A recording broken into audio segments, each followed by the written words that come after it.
ವೇದಿಕೆಯ ಮೇಲೆ ಮತ್ತು ಮುಂಭಾಗದಲ್ಲಿ ಎಲ್ಲ ಪ್ರೀತಿಯ ಬಂಧುಗಳೇ, ನಮ್ಮ ವೆಂಕಟೇಶ್ ಅವರ ಔದಾರ್ಯದಿಂದ ನಾನು ಇಲ್ಲಿ ಬಂದು ಮಾತಾಡ್ತಾ ಇದ್ದೆ. ನನಗೊಂದು ಬೇರೆ ಒಂದು ಕಾರ್ಯಕ್ರಮ ಇತ್ತು, ಅದು ತಿಳಿಸ್ದೆ. ಅವರು ನೀವೇ ಮಾತಾಡಿ. ಇಲ್ಲಿ ಎರಡು ಮುಖ್ಯವಾದ ಅಂಶಗಳಿವೆ. ಒಂದು ಸಾಮಾಜಿಕ ನೀತಿ, ಇನ್ನೊಂದು ಸಾಮಾಜಿಕ ನ್ಯಾಯ. ನಮ್ಮ ವ್ಯವಸ್ಥೆಯಲ್ಲಿ ಏನು ಜಾತಿ ವ್ಯವಸ್ಥೆಯಲ್ಲಿ ಇವೆರಡಕ್ಕೂ ಇಲ್ಲಿ ಜಾಗ ಇಲ್ಲ. ಮೇಲು ಕೀಳು ಅಪಾರವಾಗಿದೆ. ಅದು ಪ್ರತಿಯೊಬ್ಬರ ಅನುಭವಕ್ಕೂ ಬಂದಿದೆ. ಹಾಗಾಗಿ ಇದನ್ನು ಹೋಗಲಾಡಿಸ್ಬೇಕು ಅಂತಲೇ ಸಂವಿಧಾನವನ್ನು ಬಾಬಾ ಸಾಹೇಬರು ತಂದರು. ಸುಮಾರು 5,000 ವರ್ಷಗಳ ಗುಲಾಮಗಿರಿಯನ್ನು ಅವರು ಸಂವಿಧಾನ ರಚನೆ ಮಾಡುವುದರ ಮೂಲಕ ಕೊನೆಗೊಳಿಸೋದು. ಯಾವುದನ್ನು ನೀವು ಹಿಂದೂ ಧರ್ಮ ಅಂತ ಕರಿತೀರೋ ಅದು ಜಾತಿ ವ್ಯವಸ್ಥೆ ಮೇಲೆ ಇರ್ತಕ್ಕಂಥ ಧರ್ಮ. ಆ ಧರ್ಮದಲ್ಲಿ 4 ವರ್ಣಗಳಿವೆ, 4 ಗುಂಪುಗಳು ಅಥವಾ 4 ವರ್ಣಗಳು. ಬ್ರಾಹ್ಮಣ, ಅವನ ಕೆಳಗೆ ಕ್ಷತ್ರಿಯ, ಅವನ ಕೆಳಗೆ ವೈಶ್ಯ, ಅವನ ಕೆಳಗೆ ಶೂದ್ರ. ಈಗ ಕೇಂದ್ರದಲ್ಲಿ ಆಡಳಿತ ನಡೆಸ್ತಾ ಇರ್ತಕ್ಕಂಥ BJP ಸರ್ಕಾರ ಪದೇ ಪದೇ ಹೇಳ್ತಾನೆ ಇರ್ತದೆ, ನಾವು 2/3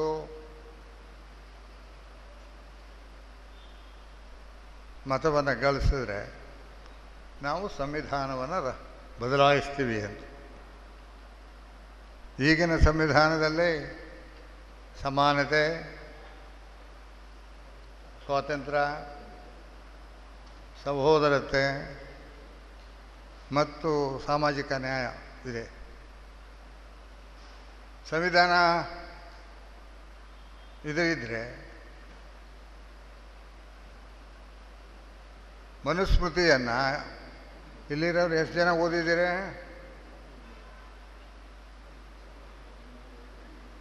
ಒಬ್ಬರು ಓದಿಲ್ಲ ಮನುಸ್ಮೃತಿ ಸಂಸ್ಕೃತದಲ್ಲಿದೆ ಅಂದ್ಬಿಟ್ಟು ಅದು ಓದೋಕ್ಕೆ ಹೋಗಿಲ್ಲ ಜನ. ಇಲ್ಲ, ಸಂಸ್ಕೃತಿಯಿಂದ ಕನ್ನಡಕ್ಕೆ ಅದನ್ನು ಅನುವಾದ ಮಾಡಿದ್ದಾರೆ. ಎಲ್ಲ ಭಾಷೆಗಳಿಗೂ ಅನುವಾದ ಆಗಿದೆ, ಇಂಗ್ಲೀಷ್ಗೂ ಅನುವಾದ ಆಗಿದೆ, ಕನ್ನಡದಲ್ಲಿ 4-5 ಅನುವಾದಗಳಿವೆ. ಅದರ ಪ್ರಕಾರ, ಮನುಸ್ಮೃತಿಯ ಪ್ರಕಾರ ಕೊನೆಯವರು ಶೂದ್ರರು ಅಂದರೆ ಯಾರ್ಯಾರು ಜನವಾರ ಹಾಕೊಳ್ಳೋದಿಲ್ವೋ ಅವರೆಲ್ಲ ಶೂದ್ರರು. ಯಾರ್ಯಾರಿಗೆ ಉಪನಯನ ಇಲ್ವೋ ಅವರೆಲ್ಲ ಶೂದ್ರರು. ಯಾರ್ಯಾರಿಗೆ ಮಂತ್ರೋಪದೇಶ ಇಲ್ವೋ ಅವರೆಲ್ಲ ಶೂದ್ರರು. ಶೂದ್ರ ಅಂದರೆ ಮನುಸ್ಮೃತಿಯ ಪ್ರಕಾರ ದಾಸ್ಯಂ ಶೂದ್ರಂ ದ್ವಿಜನ್ಮನ. ಶೂದ್ರ ಅಂದರೆ ಬ್ರಾಹ್ಮಣನ ಗುಲಾಮ ಒಂದರ್ಥ. ಇನ್ನೊಂದರ್ಥ, ಶೂದ್ರ ಅಂದರೆ ತಂದೆಗೆ ಹುಟ್ಟಿದವನಲ್ಲ. ಎಷ್ಟು ಅವಮಾನಕರವಾಗಿದೆ ನೋಡಿ ಮನುಸ್ಮೃತಿಯಲ್ಲಿರ್ತಕ್ಕಂಥ ಇರೋದು ವಿಚಾರಗಳು. ಅದನ್ನು ಜಾರಿ ಕೊಡ್ತೀವಿ ಅಂತ ಹೇಳ್ತಾವ್ರೆ. ಈ ದೇಶದ ಜನ ಒಬ್ಬನಾರು ಇದು ಓದ್ಕೊಂಡು ಇದು ವಿರೋಧಿಸೋನು ಅಲ್ಲೇ ಇಲ್ಲ. ಎಷ್ಟು ಅವಮಾನಕರವಾಗಿದೆ ನೋಡಿ. ಆದ್ದರಿಂದ ಇವರು ತಂದೆಗೆ ಹುಟ್ಟಿದ ಮಕ್ಕಳೆಲ್ಲ ಶೂದ್ರರು ಅಂದರೆ ಅವರ ತಾಯಂದಿರು ಏನಾಗಬೇಕು? ಎಂಥ ಅವಮಾನ. ಆದ್ದರಿಂದ ಪೆರಿಯರವರು ಇದನ್ನು ಸುಟ್ಟು ಹಾಕಿದ್ರು. ಯಾವುದನ್ನ ಪೆರಿಯರ್ ಇರಲಿ ಎಲ್ಲ ಅದು ಅಲ್ಲಿಗೆ ಬರ್ತದೆ. ಪೆರಿಯರ್ ಸುಟ್ಟು ಹಾಕಿದ್ರು. ಅದಾದ 1 ವಾರಕ್ಕೆ ಬಾಬಾ ಸಾಹೇಬರು ಸುಟ್ಟು ಹಾಕಿದ್ರು. ಈಗ ನೀವೆಲ್ಲ ಮಾಡಬೇಕಾದ್ದು ಸಮಾನತೆ, ಸಾಮಾಜಿಕ ನ್ಯಾಯ ಬರಬೇಕಾದ್ರೆ ಇದನ್ನು ಮನಸ್ಸಿನಲ್ಲಿ ಸುಟ್ಟಾಕಬೇಕು, ಅಸಮಾನತೆನ ಸುಟ್ಟಾಕಬೇಕು, ಈ ಜಾತಿ ವ್ಯವಸ್ಥೆಗಳನ್ನೆಲ್ಲ ತೆಗೆದಾಕ್ಬೇಕು.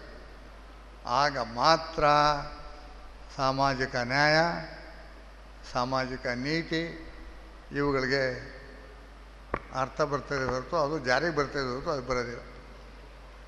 ಅಲ್ಲಿ ತನಕ ಇವುಗಳು ಸುಮ್ಮನೆ ಮಾತನಾಡೋದಾಯ್ತದೆ.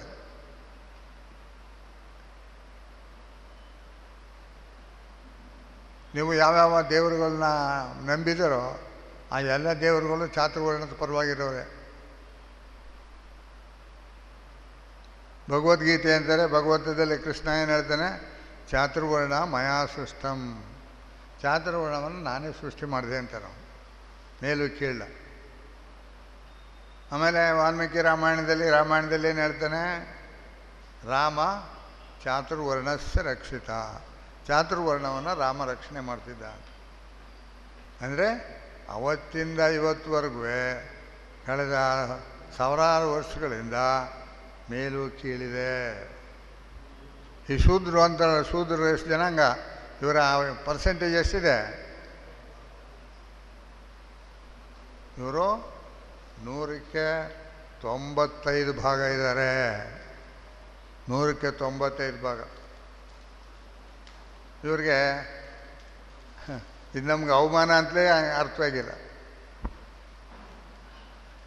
ಭಾಳ ಅಜ್ಞಾನದಲ್ಲಿ ಉಳಿದುಬಿಟ್ಟಿದ್ದಾರೆ ಈಗ. ಆದ್ದರಿಂದ ಈ ಕಡೆ ತಾವೆಲ್ಲ ಆಲೋಚನೆ ಮಾಡಬೇಕು ಅಂತ ನಾನು ಈ ಸಂದರ್ಭದಲ್ಲಿ ಹೇಳ್ತಾ ಇದ್ದೇನೆ.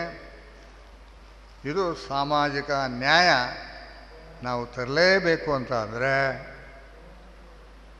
ಮನುಸ್ಮೃತಿ ಆಧಾರವಾದಂಥ, ಅದು ಸ್ಥಾಪನೆ ಮಾಡಿರ್ತಕ್ಕಂಥ ಜಾತಿ ವ್ಯವಸ್ಥೆಯನ್ನು ತೆಗೆದಾಕು.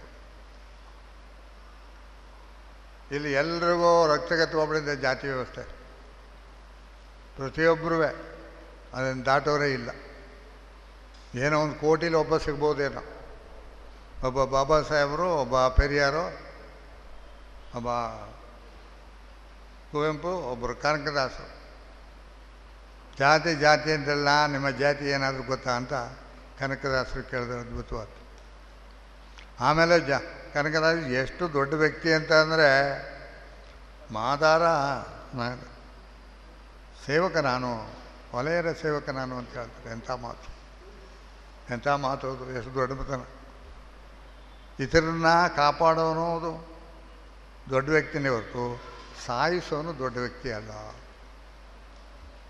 ಶಂಕರಾಚಾರ್ಯ ವೇದ ಹೋದರೆ ಶೂದ್ರರು ನಾಲ್ಗೆ ಕತ್ರ ಸಾಕಿ ದೇಹ ಕತ್ರ ಸಾಕಿ ಅಂತ, ಅವನು ದೊಡ್ಡವನು ಅನ್ನೋಕ್ಕಾಗುತ್ತಾ ನಾವು? ರಾಮಾನುಜಾಚಾರ್ಯನೂ ಅದೇ ಹೇಳ್ತಾರೆ, ಮಧ್ವಾಚಾರ್ಯನೂ ಅದೇ ಹೇಳ್ತಾರೆ. ನಾನು ಹಿಂಗೆ ಹೇಳಿದ್ರೆ ಇವನ್ನ ಕೊಂದಾಕಿ ಅಂತ ನನಗೆ ಅಪ್ಪಣೆ ಕೊಡಿಸ್ತಾರೆ. ಈ ರೀತಿಯ ವ್ಯವಸ್ಥೆ ನಮ್ಮಲ್ಲಿದೆ. ಆದ್ದರಿಂದ ಇದು ಹೋಗಬೇಕು ಅನ್ನೋ ಕಡೆಗೆ ತಾವೆಲ್ಲ ಗಮನ ಹರಿಸ್ಬೇಕು. ನೀವು ನಿಮ್ಮ ಮಕ್ಕಳಿಗೆ, ನಿಮ್ಮ ಅಣ್ಣ ತಮ್ಮಂದಿರಿಗೆ, ನಿಮ್ಮ ಅಕ್ಕ ತಂಗಿಯರಿಗೆ, ಇವರಿಗೆಲ್ಲ ಇವುಗಳನ್ನು ತಿಳಿಸಿ ಇದರಿಂದ ನಾವು ಹೊರಬರಬೇಕು ಅನ್ನೋದಾಗಬೇಕು. ಸ್ನೇಹಿತರೆ, ನನಗೆ ಬೇರೆ ಒಂದು ಕೆಲಸ ಇದೆ, ನಾನು ಹೆಚ್ಚಿಗೆ ಏನು ಮಾತಾಡೋದಿಲ್ಲ. ವಾಸ್ತವವಾಗಿ ಸಿದ್ದರಾಮಯ್ಯನವರು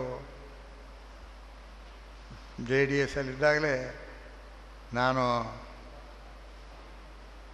ನಮ್ಮ ಪುರಸಭೆಯ ಒಂದು ಕಾರ್ಯಕ್ರಮದಲ್ಲಿ, ಸಾರ್ವಜನಿಕ ಕಾರ್ಯಕ್ರಮದಲ್ಲಿ ಮೊಟ್ಟ ಮೊದಲು ಹೇಳಿದೆ, ಇಂಥ ಸಾಮಾಜಿಕ ನೋಟ ಇರ್ತಕ್ಕಂಥ ವ್ಯಕ್ತಿ ನಮ್ಮ ರಾಜ್ಯದ ಮುಖ್ಯಮಂತ್ರಿ ಆಗಬೇಕಂತ.